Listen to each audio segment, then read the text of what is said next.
film Pokolenie, który jest moim pierwszym filmem i moim debiutem, ma jakby podwójny sens to słowo pokolenie, dlatego że to jest tytuł książki, z której film został zrobiony, ale i równocześnie pokolenie nas, którzy wyszliśmy ze szkoły filmowej, żeby zrobić ten film. W tym filmie wszyscy byli debiutantami. Ja byłem debiutantem jako reżyser, Kazimierz Kudz jako mój asystent, Jerzy Lipman jako operator, jego pomocnik tak samo był studentem szkoły filmowej.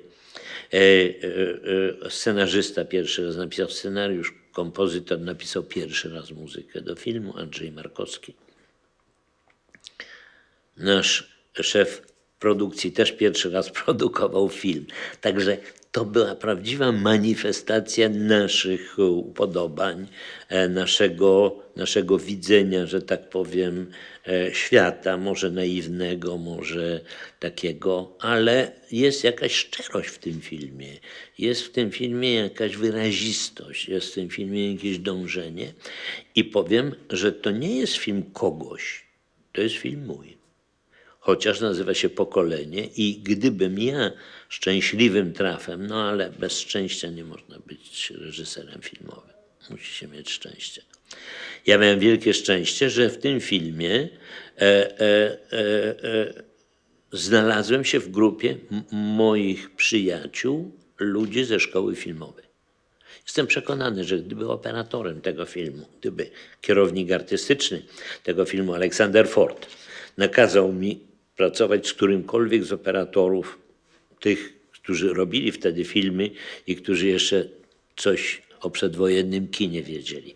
Gdyby mnie zmusił do wzięcia aktorów tego rodzaju, gdyby scenariusz mój poprawiał ktokolwiek z przedwojennych autorów piszących scenariusze, gdyby ktokolwiek kontrolował mnie w trakcie zdjęć, ten film wyglądałby zupełnie inaczej i nie byłby już moim filmem. To jest manifestacja naszych upodobań, to jest manifestacja naszej grupy. Także może wybiegłem nieco w przód po prostu po to, żeby powiedzieć, że tu dopiero dowiedziałem się z ekranu, to ja się tak nazywam, a jest mój film.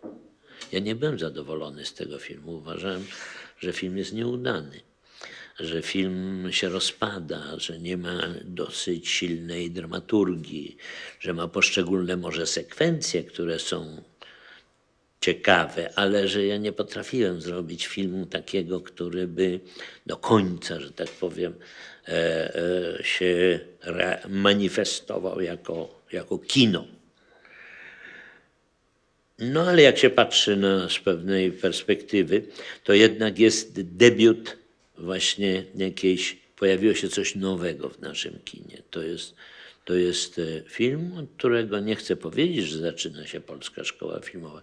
Tej śmiałości bym nie miał, dlatego że powstały w tym czasie jeszcze dwa inne filmy, które były bardzo ważne.